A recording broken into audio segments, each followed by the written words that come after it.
감사절입니다. 근데 추수감사절은요, 사실 영어로는요, 땡스기빙 데이죠. 땡스기빙 데이. 그러니까 그냥 감사절입니다.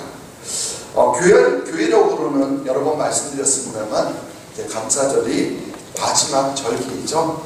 그러니까 한 해를 마무리하면서 땡스, 감사를 기빙, 드리는 데이, 절기, 날, 감사를 드리는 날이 바로 감사절인 겁니다.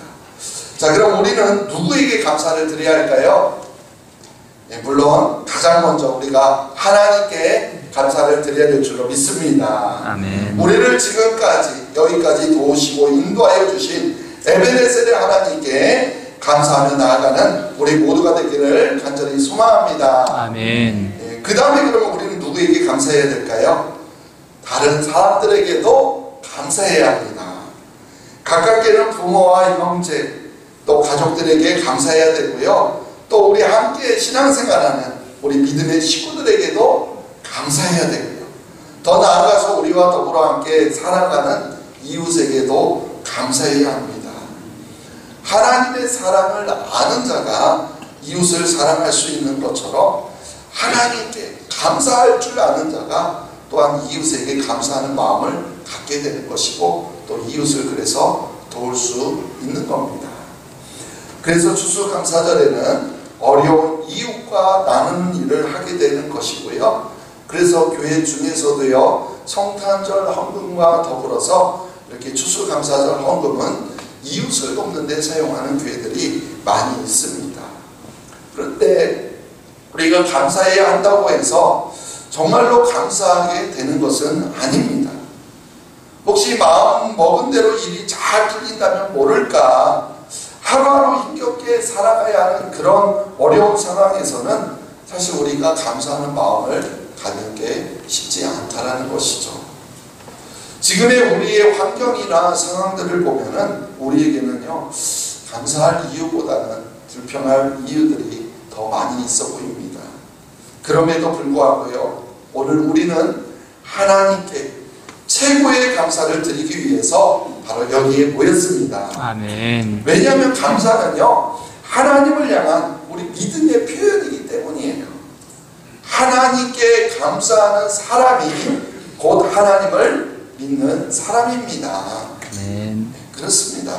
하나님은요, 우리가 감사하기를 원하셔요. 감사하는 사람이 되기를 원하십니다. 아멘. 그리고 매년 이렇게 감사절을 지키라고 말씀하십니다. 왜 그런지 아십니까? 감사한 만큼요, 행복한 인생이 되기 때문이에요. 믿어지십니까? 아멘. 감사한 만큼 행복한 인생이 되어진다는 거예요. 그래서 우리가 추수감사절을 맞이해서 이 시간 옆에 계신 분들과 한번 이렇게 감사의 인사를 나눠보았으면 좋겠습니다. 먼저 우리 하나님 은혜 감사했으면 좋겠어요. 그래서 이렇게 인사합니다. 한 해 동안 베풀어 주신 하나님의 은혜 감사합니다. 우리 한번 서로 인사 나눌게요. 한 해 동안 베풀어 주신 하나님의 은혜 감사합니다. 한 번 더 인사할 텐데요, 이번에는 이렇게 인사했으면 좋겠어요. 한 해 동안 당신이 베풀어 주신 은혜 감사합니다. 그 당신을 권사님, 지사님 그렇게 부르셔도 돼요. 한 해 동안 권사님이 베풀어 주신 은혜 감사합니다. 한 해 동안 형제님, 자매님 베풀어 주신 은혜 감사합니다. 네, 혹시 지사님 감사합니다. 속으로요, 당신이 나에게 무슨 은혜를 줬지? 이렇게 생각하시는 분 없으신가요? 여러분, 나를 미워하지 않는 것만 해도요, 엄청난 감사해요. 미워하면 얼마나 힘듭니까? 미워하지 않고 괴롭히지 않는 것도 우리는 충분히 감사의 조건이 될 줄로 믿습니다. 아멘. 그래서 우리가 감사한 만큼 우리는요, 행복한 인생이 되는 겁니다. 우리 모두 감사를 늘 삶 속에서 함으로 행복한 인생이 되기를 소망합니다. 아멘. 근데 이런 감사가요, 습관이라는 거예요. 습관. 뭐라고요? 습관. 평소에 감사하는 사람이 특별한 경우에도 감사하게 되어 있다는 거예요. 그래서 감사가 몸에 배어있는 사람의 입에서는요, 언제나 감사가 나옵니다. 어떤 경우에도 감사하고 어떤 상황 속에서도 그래서 감사할 이유를 찾는 거예요. 감사해요. 근데 그 반대로요, 불평할 준비가 되어 있는 사람의 입에서는 언제나 불평이 나온다라는 거예요. 그런 사람들은요, 아무리 좋은 환경에 있더라도 그 속에서 불평거리를 찾아낸다라는 겁니다. 교회 공동체 안에서도요, 늘 불평인 사람이 존재합니다. 있어요, 없어요? 대답 안 하시네요. 그들은 무엇을 해도요, 다 무조건 싫다라고만 하죠. 그렇게 매사에 싫은 것도 많고요, 불평도 많습니다. 왜 그럴까요? 언제나 불평할 준비가 되어 있기 때문에 그렇습니다. 그래서 그런 사람들의 습관은 감사가 아니라는 거죠. 불평이 습관이에요, 불평이. 그러면 이런 습관은 어떻게 만들어집니까? 여러분, 습관이라는 것은요, 같은 일을 계속해서 반복하게 될 때 만들어지는 거, 그게 습관 아닙니까? 그래서 감사하는 일을 우리가 계속해서 반복하게 되면 감사의 습관이 만들어지는 것이고, 우리가 불평하는 일을 반복하게 되면 불평의 습관이 만들어진다는 거예요. 그렇기 때문에 우리에게는 감사의 훈련이 꼭 필요합니다. 이 세상에 태어날 때부터 감사의 습관을 지니고 태어나는 사람이 있습니까? 하나도 없어요. 감사가 체질화되어서 자연스럽게 몸에 배게 되려면요, 우리는 많은 시간들과 많은 훈련이 필요하다는 거예요. 우리가 이스라엘 백성들을 통해서 충분히 그것을 배울 수가 있습니다. 이스라엘 백성들은요, 애굽에서 탈출할 때 하나님의 놀라운 이적과 권능을 직접 그들이 경험했다라는 거예요. 애굽 땅에 내리는 10가지 재앙도 직접 목격했어요. 그 가운데 하나님이 자기들만 보호해 주시는 것도 직접 경험했다는 거예요. 홍해가 갈라지는 그 놀라운 역사의 현장에도 있었습니다. 그들이 두 발로 홍해 바다를 육지로 건넜다는 거예요. 물론 그 당시에는요, 구원받은 감격에 춤을 추면서 하나님을 찬양하고 감사를 했습니다.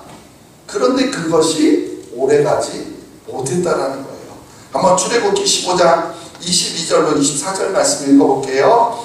모세가 홍해에서 이스라엘을 인도하매 그들이 나와서 수주 광야로 들어가서 거기서 사흘 길을 걸었으나 물을 얻지 못하고 마라에 이르렀더니 그곳 물이 써서 마시지 못하겠으므로 그 이름을 마라라 하였더라. 백성이 모세에게 원망하여 이르되 우리가 무엇을 마실까 하매. 아멘. 수루 광야로 들어가서 며칠 길을 걸었다고요? 사흘길. 3일을 걸었습니다. 3일. 그동안 물을 얻지 못한 겁니다. 그러자 그들은 기다렸다는 듯이 모세와 하나님을 원망했어요. 물론 광야에서는요, 물이 필요합니다. 물이 없으면요, 살 수가 없어요. 그러나 불과 3일 전에, 며칠 전에요? 3일 전에 하나님께서 그들에게 어떤 일을 행하셨습니까? 홍해 바다를 가르셔서 그 바다를 땅으로 밟고 건너게 하셔서 애굽의 바로 손에서 이스라엘 백성들을 직접 구원해 내시지 않았습니까? 그런 하나님께서 과연 그들을 광야에서 그냥 목말라 죽게 내버려 두시겠냐라는 거예요. 그런데 단지 마실 물이 없다라는 이유로, 아니 더 정확하게 말하자면요, 물이 없는 게 아니라 물이 쓰다라는 이유로 그들은요, 곧바로 찬양과 감사를 잃어버리고 원망한 겁니다. 그렇게 불평한 거예요. 그런데요, 이것이 바로 우리 인간의 본성이라는 겁니다. 결국에는 이제 하나님께서 모세의 기도에 응답하셔서 마라의 쓴물을 단물로 바꿔주셨어요. 아멘. 그리고 나서 곧바로 12개의 샘물이 있는 엘림으로 인도하셨어요. 그러고 보니까 하나님의 원래 계획은 엘림으로 인도하는 거였습니다. 그들이 조금만 더 참았더라면 하나님의 인도하심을 보고 더욱 아마 감격했을 겁니다. 근데 그것을 참지 못했다라는 거예요. 어찌됐든 그들의 일단 필요가 채워졌어요. 목마름의 문제가 해결되었습니다. 그렇다면 그들은요, 다시 같이 하나님께 진짜 감사하며 살게 되었을까요? 아니죠. 잘 알고 계시네요. 이번에는 무엇을 갖고 원망합니까? 먹을 것이 없다. 이제 마실 물이 없었는데 이제는 먹을 것이 없다고 하나님께 원망하기 시작합니다. 우리 출애굽기 16장 2절 3절 말씀 읽어볼게요. 이스라엘 자손 온 회중이 그 광야에서 모세와 아론을 원망하여 이스라엘 자손이 그들에게 이르되 우리가 애굽 땅에서 고기가마 곁에 앉아있던 때와 떡을 배불리 먹던 때에 여호와의 손에 죽었더라면 좋았을 것을 너희가 이 광야로 우리를 인도하여 이 온 회중이 줄여줄게 하는도다. 아멘. 애굽에서는요 고기가마 곁에 앉아서 고기를 실컷 먹었었는데 이제는 광야에 나와서 굶어 죽게 되었다 라고 하면서 지금 하나님을 불평하고 있는 거예요. 모세를 불평했지만 결국에는 하나님께 불평하는 거죠. 근데 사실 정말 그랬을까요? 아니에요. 그들은 뭐 했었죠? 애굽에서 노예였습니다. 애굽의 그 애굽 사람들 밑에서 종살이를 하고 있었어요. 그런 그들에게 누가 배 터지게 고기가마 옆에서 고기를 마음껏 먹게 해 주었겠습니까? 그런데도 이제 와서 차라리 애굽에 있었을 때가 좋았다 이렇게 말하면서 불평하고 있다는 거예요. 우리는 이것을 배은 망덕이다 라고 말합니다. 은혜를 저버리고 배신하는 그런 못된 태도죠. 이러한 모습을 보면서 감사의 습관은요 하루아침에 습득되는 것이 아니라는 사실을 이렇게 깨닫게 되는 것 같습니다. 그렇게 하나님이 이스라엘 백성들에게 놀라운 구원을 계속 베푸시는데도 또 감사하는 것이 아니라 원망하고 불평하고, 그래서 우리가 감사의 사람이 되려면 많은 시간과 많은 훈련이 필요하다는 거예요. 그래서 하나님께서 이때 먹을 것이 없어서 원망하는 그들에게 만나를 주시면서 약속하시면서 그들에게 이제 훈련시키는데요. 출애굽기 16장 4절 말씀 읽어볼게요. 그때 여호와께서 모세에게 이르시되 오라 내가 너희를 위하여 하늘에서 양식을 비같이 내리니 백성이 나가서 이동할 것을 날마다 얻을 것이라. 이같이 하여 그들이 내 율법을 준행하나 아니하나 내가 시험하리라. 아멘. 여기서 하늘에서 비같이 내리는 양식, 그것이 뭐죠? 만나. 여러분 잘 알고 계시죠? 그게 만나였습니다. 실제로요 하나님 말씀하신 다음날 아침마다 만나가 하늘에서 내렸어요. 그래서 아침마다 나가서 만나를 거두어서 일용할 양식으로 먹기 시작했습니다. 이스라엘 백성들은요 그것이 무엇인지를 알 수 없었습니다. 듣지도 한 번도 보지도 못한 그런 양식이었어요.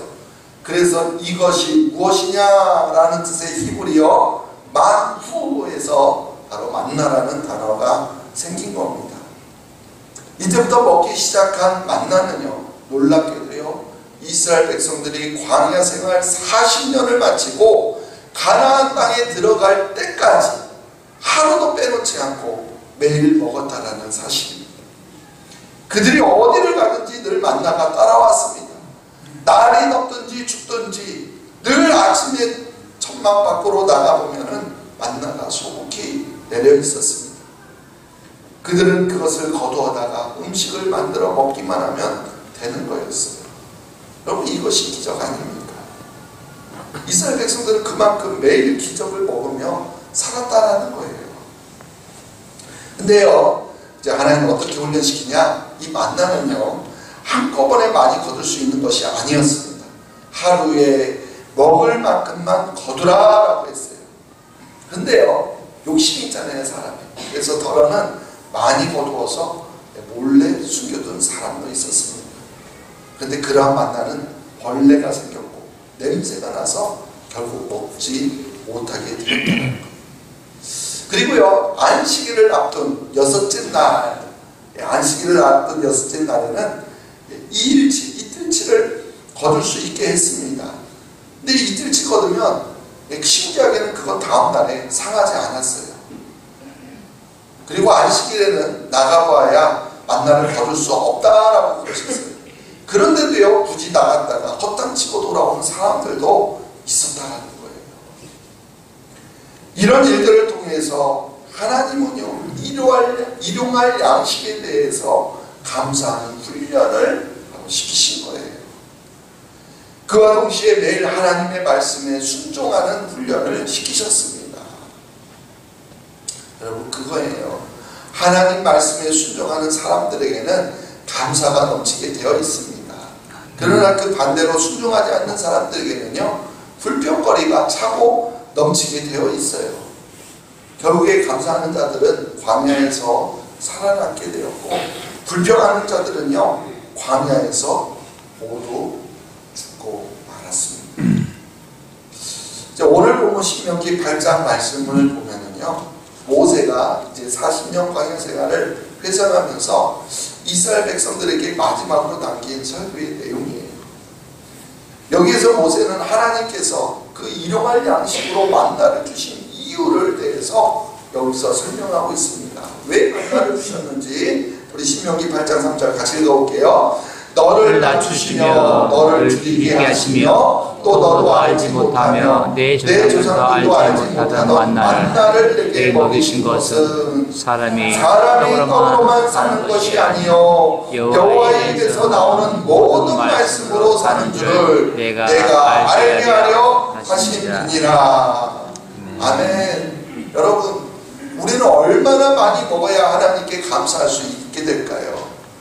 우리는 얼마나 넓고 좋은 집에 살아야만 감사하게 되는 걸까요? 우리가 얼마나 많이 가지고 있어야 우리가 하나님 앞에 감사하게 될까요? 우리는요, 하나님의 입에서 나오는 말씀에 순종하여 살 때 우리는 언제나 감사하게 되는 겁니다. 아멘. 바로 이 비밀을 가르쳐 주시기 위해서 하나님은 이스라엘 백성들에게 일용할 양식 만나를 먹이신 거예요. 그런데 참으로 이상한 것은요, 기적이 놀라운 기적이잖아요. 근데 이 기적이 매일 반복되는 일상으로 자리를 잡게 되면은 사람들은 그것을 당연하게 생각하기 시작한다는 거예요. 매일 아침 천막 밖으로 나가기만 하면 만나를 거둘 수 있다는 것은 정말 놀라운 기적 아닙니까? 그러나 그것이 10년, 20년 반복되어 계속 일어나다 보면은, 그러면 그것이 기적이 아니고 일상일까요? 아니에요. 하늘에서 음식이 되는 게 어떻게 그게 일상입니까? 기적이죠. 기적은 기적이에요. 기적이라는 사실은 바뀌지가 않습니다. 그런데도 그게 너무나 사람들에게는요, 당연한 것처럼 여겨지기 시작한다는 거예요. 그러면서 이 만나가 그들에게 베풀어 주신 하나님의 정말 특별한 은혜라는 사실을 이제는 잊어버리기 시작한 겁니다. 나중에는 완전 까마득하게 잊어버리는 거예요. 은혜를 잊어버리게 되면 감사 대신에 원망과 불평이 나오게 되어 있습니다.